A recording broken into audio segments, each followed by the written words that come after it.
What you're looking at is the spawn region of the oldest anarchy server in Minecraft. This chaotic wasteland is easily one of the most recognizable places in all of the Minecraft community. But let me show you something. If we view this region from space, and we get farther and farther away from the surface, you're gonna start to notice something. The desolate wasteland is actually a giant island, surrounded by massive expanses of ocean. The question is, how did these oceans get to be so big in the first place? Where did they come from? And how did they affect the history of 2b2t? Well, it's actually a complicated explanation. Generated almost a decade ago, these bodies of water are littered with chunk errors and can go on for tens of thousands of blocks without a major landmass. In some cases, these stretches of ocean can go hundreds of thousands of blocks out. They played a huge role for early explorers of the server, and ruins of island bases can still be found in the region to this day. The massive oceans would also eventually become one of the fastest methods of overworld transportation during a time when elytras were banned from the server. So today, we're taking a look at the history behind 2b2t's massive oceans, why they exist in the first place, and how it affected both the veterans from nearly a decade ago and the modern day player base. These oceans were not exactly the safest places. Laggy conditions could be deadly. It's a lot to take in today, so let's get started. Our story begins in 2011. The server was almost a year old at this point, and the immediate spawn region had already been fully generated around 5,000 blocks in each direction from 00. But in September of 2011, the Adventure Update, or Beta 1.8, was released. While it was an exciting time for the server, this update changed world generation and caused oceans to be far more massive than you would expect. As you traveled further and further from spawn, which was usually a large landmass, the world would be more likely to generate oceans until eventually it seemed like it was the only thing that would generate. Historically, these unusually large oceans are often described as a bug or a glitch in this version of Minecraft, but this is not actually the case.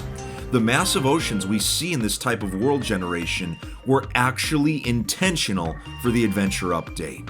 Worlds were considered continental back then, meaning that land masses would be separated by oceans that could be anywhere from 10,000 to 80,000 blocks long in a single line, and potentially hundreds of thousands of blocks if navigating around land masses. How big and how frequent oceans were depended on the world seed, and it just so happened that 2b2t seed heavily favored oceans. But a 2b2t player from 2010, Pyromaniac, recalls how players discovered this quirk not long after the update came to the server, and used boats to intentionally generate large amounts of these ocean chunks.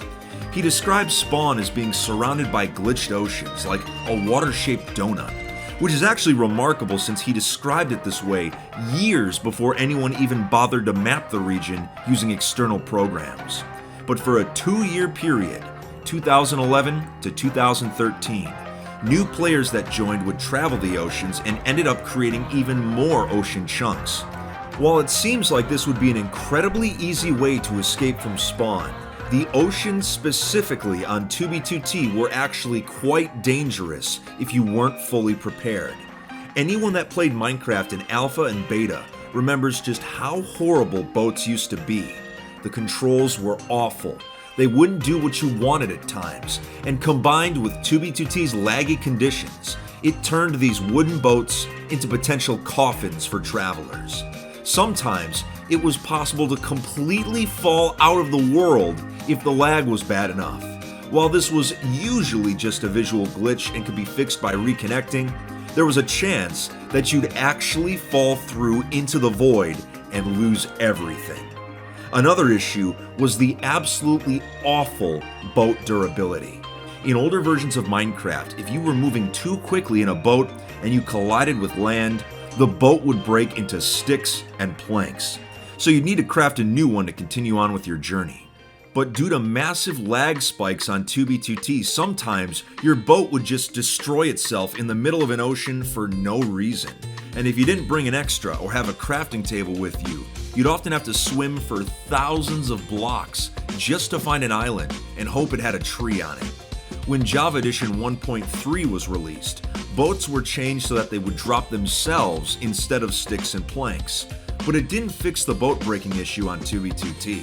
And I know this because when I was still a new player on the server, this actually happened to me. My boat broke for no reason and it fell to the bottom of the ocean where I couldn't find it. I was forced to swim for a long time to find an island, and of course, it didn't have any trees. It was not fun. The world would continue to generate like this until Java Edition 1.7, which released in the fall of 2013. In addition to the brand new biomes added, land became easier to find and oceans became way smaller. Over time, this would cause massive chunk borders to start appearing all over the old oceans in the previously unloaded chunks, giving them a strange appearance. It made the old chunks more noticeable, and you could follow them hundreds of thousands of blocks away from spawn. They were easily recognizable since the old ocean floors consisted of dirt, sand, and clay, whereas in all oceans after 1.7, only gravel can be found on the ocean bottom. At least it would be this way until the update Aquatic. But in the years that followed, many of the island settlements were pillaged or griefed, but due to the size of the ocean, several of them were able to survive, at least for a while. But eventually, in 2017, two brand new hacks would be introduced to the server that would turn these old flat oceans into superhighways: Entity Speed and Entity Jesus. Entity Speed allowed rideable animals to travel at insanely high speeds, and Entity Jesus allowed them to walk on water. When used in combination, it made for incredibly fast transport across the old oceans. When elytras were banned on the server for a while, it caused even more players to use horses for transport, and the ocean regions were explored even more than they already had been, which caused the majority of the remaining settlements to be discovered and destroyed.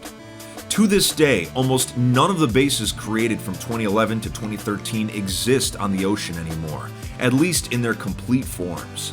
All that's left of them are ruins and craters, though the region is still popular for new explorers, and finding newly built bases is quite common.